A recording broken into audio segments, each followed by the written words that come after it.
tidak mau minta maaf, ya sekarang kita ambil jalan hukum. Jadi saya pidanakan dan perdatakan dia. Haris sudah menyampaikan informasi-informasi mengenai dugaan kejahatan ekonomi yang terjadi di Blok Wagu atau di Intan Jaya. Korupsi merajalela. Hai guys, jangan lupa tonton sampai habis agar tidak gagal paham. Assalamualaikum warahmatullahi wabarakatuh. Salam Indonesia Jaya. Saudara-saudariku sebangsa, setanah air, dan saudara Indonesia dimanapun berada, berjumpa lagi dengan saya, Kapten Indonesia Oktober SH, di program Kapten Indonesia Show. Pada video kali ini saya ingin share tentang konflik yang terjadi antara Haris Azhar dan Fathia Maulidiyanti dengan Bapak Luhut Binsar Panjaitan. Ini berita kemarin sebenarnya. Koalisi masyarakat sipil mengadukan Menteri Koordinator Bidang Kemaritiman dan Investasi Luhut Binsar Panjaitan ke kepolisian. Luhut dan sejumlah nama akan dipolisikan atas dugaan kejahatan ekonomi. Wow. Kejahatan ekonomi. Ini bagian dari praktik bisnis yang tidak baik. Dalam banyak undang-undang itu merupakan bagian dari kejahatan ekonomi. Ini menurut Muhammad Isnur yang merupakan Ketua Yayasan Lembaga Bantuan Hukum Indonesia di kantor Kontras kemarin hari Rabu ini, tanggal 23 Maret 2022. Sebenarnya hal ini merupakan buntut dari hasil riset masyarakat sipil yang dibahas oleh Haris Azhar yang merupakan Direktur Lokataru dan Fathia Maulidiyanti yang merupakan Koordinator Kontras dalam akun YouTube Haris Azhar yang berjudul "Ada Lord Luhut di balik relasi ekonomi operasi militer Intan Jaya. Jenderal Bin juga ada." Dan menurut mereka, kegiatan ini malah dibalas dengan kriminalisasi. Sebagaimana kita ketahui, Saudara Haris dan Saudari Fathia ini sudah resmi menjadi tersangka dan telah dilakukan pemeriksaan oleh penyidik Polda Metro Jaya.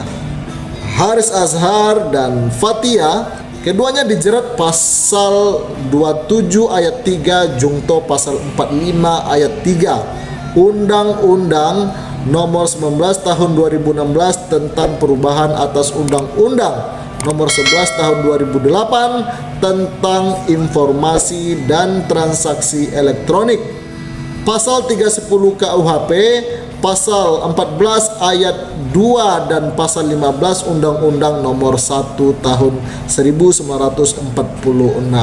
Dalam kajian koalisi, ada 4 perusahaan di Intan Jaya yang teridentifikasi dalam laporan ini, yakni PT Freeport Indonesia, PT Madinah Kurotain, PT Nusa Pati Satria, dan PT Kota Bara Miratama. 2 dari 4 perusahaan itu, yakni PT Freeport Indonesia dan PT Madinah Kurotain, adalah konsesi tambang emas yang teridentifikasi terhubung dengan militer atau polisi, termasuk dengan Luhut Binsar Panjaitan. Oh ya, bagi kita masyarakat awam tentu membaca berita ini cukup terkejut kita. Namun semoga kalau ini benar, kita berharap hal ini diusut. Tapi jika tidak benar, tentu apa yang dilaporkan oleh Pak Luhut terkait pencemaran nama baik tetap terus diusut juga oleh penegak hukum.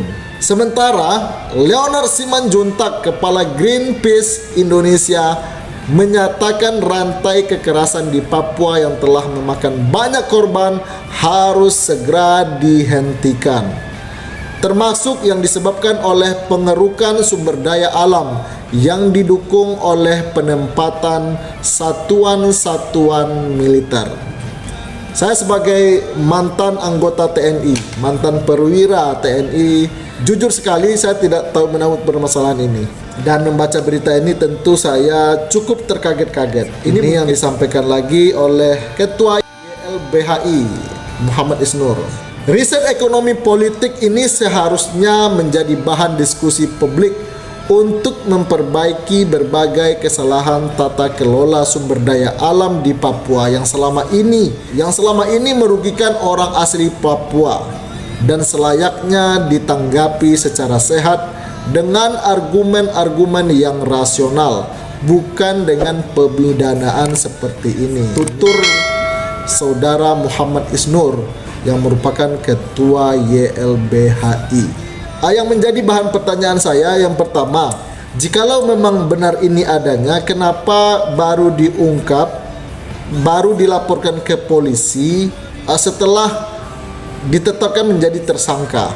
Yang kedua, apa benar seorang Pak Luhut Bin Sarpanjaitan yang pangkat terakhirnya walaupun itu pangkat kehormatan yaitu Jenderal TNI melakukan kejahatan ekonomi di Papua? Sebagai mantan seorang jenderal, saya masih meyakini beliau masih punya sabta marga. Saya masih meyakini beliau masih memegang erat apa yang namanya 8 wajib TNI. Walaupun sudah pensiun, seperti saya juga masih tetap berpegang kepada sabta marga, baik saya sebagai seorang politisi maupun saya sebagai seorang pengacara. Dalam melaksanakan kegiatan sehari-hari saya tetap berpegang teguh pada 8 wajib TNI. Saya juga walaupun mantan prajurit masih memegang erat sumpah prajurit. Saya masih menggunakan nilai-nilai TNI tersebut dalam rangka melakukan pengabdian di luar TNI. Itu yang menjadi pertanyaan besar bagi saya. Apalagi ini tidak hanya Pak Luhut yang dituduh, ada juga Jenderal Bin, ada kata-kata satuan-satuan militer.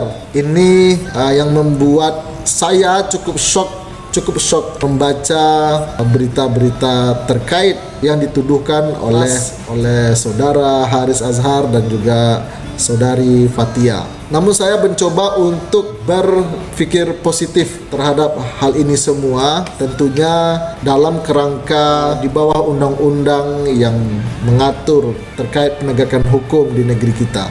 Saya berharap jikalau benar adanya kejahatan ekonomi seperti yang dituduhkan, kita sangat berharap agar kasus ini diusut tuntas sampai ke akar-akarnya. Tentu dengan harapan kita tidak mau negara kita ini menjadi bermasalah di kemudian hari akibat dari kejahatan ekonomi yang dilakukan.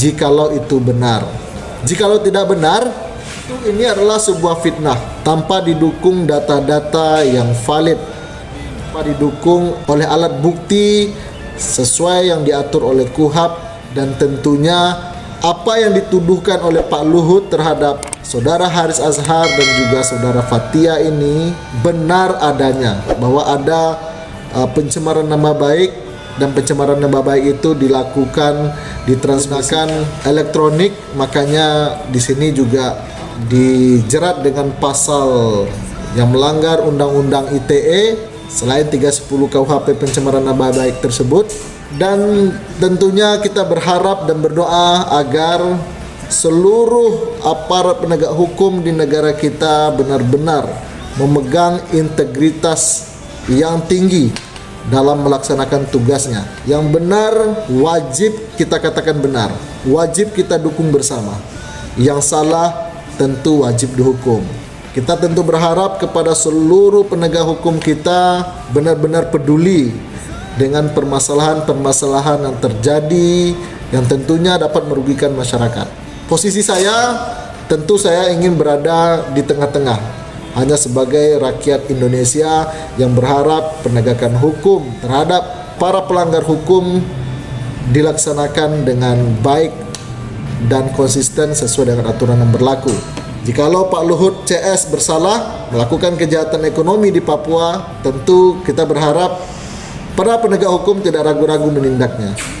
Namun jikalau itu tidak benar, Dan ternyata tuduhan Pak Luhut bahwa Saudara Haris Azhar dan Saudari Fathia melakukan pencemaran nama baik menggunakan media elektronik sehingga melanggar undang-undang elektronik, kasusnya tetap dilanjutkan sampai ke meja hijau. Namun jikalau terjadi kesalahpahaman, saya pun secara pribadi berharap antara Pak Luhut bin Sarpanjaitan dan juga Saudara Haris Azhar dan Mbak Fathia bisa berdamai dan menyelesaikan permasalahan ini dengan baik, tentu menggunakan sarana restoratif justice. Terima kasih untuk kasus ini, baik itu kasus pencemaran nama baik dan pelanggaran undang-undang ITE yang dilakukan oleh Saudara Haris Azhar dan Mbak Fathia seperti yang dituduhkan oleh Pak Luhut, ataupun kasus kejahatan ekonomi yang dituduhkan oleh Saudara Haris Azhar ataupun Mbak Fathia atau ada Pak Luhut. Kita akan kawal, kita akan belajar bersama, kita akan pelajari dengan sebaik mungkin. Tentu kita semua bisa mengambil hikmah untuk masa depan Indonesia yang lebih baik. Terima kasih sudah menonton video saya. Saya Kapten Indonesia Oktober NDSH. Assalamualaikum warahmatullahi wabarakatuh. Salam Indonesia Jaya. Mari bersatu seluruh rakyat Indonesia melawan mereka yang tidak amanah. Nasib kita tak akan pernah berubah jika bukan kita yang merubahnya. Mereka tak peduli akan nasib bangsa ini. Mereka sibuk memperkaya diri. Katanya mengabdi, nyatanya menggerogoti. Mereka